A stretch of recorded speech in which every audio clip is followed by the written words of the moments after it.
Okay, sekarang ni Aki berada di lokasi kemalangan maut minggu lepas melibatkan lori tangki minyak dengan keluarga, seorang ibu dan seorang anak yang terjadi dekat sini.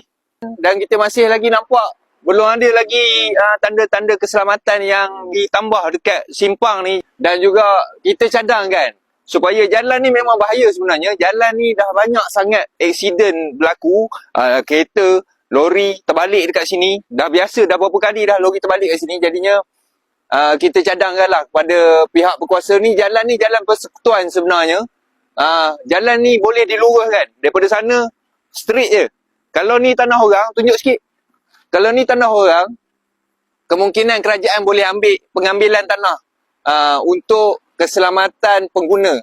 Pengguna kita ramai dekat sini sebab ni jalan utama Temerloh Bahau. Jadinya kalau tak dibaiki ataupun tak di-upgrade keselamatan dekat sini, mungkin banyak lagi kemalangan yang akan berlaku. Tengoklah kesan, ada banyak kesan kemalangan dekat sini.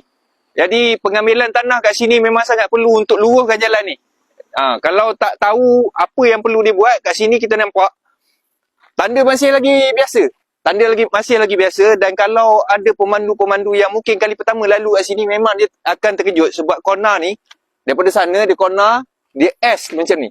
Jadi kalau kali pertama lalu, tambahan pula ada kenderaan-kenderaan berat macam lori dan sebagainya, memang dia akan terkejut. Nampak lori ni lalu. Lori ni lalu pun dia slow je. Jadi kemalangan yang berlaku dekat sini ni sebab jalan dia S macam tu. Jadi luruskan jalan ni. Kalau tanah ni tanah orang, melibatkan kos, buat pengambilan tanah, luruskan jalan. Sebab benda ni dah lama dan dah banyak aksiden berlaku. Jom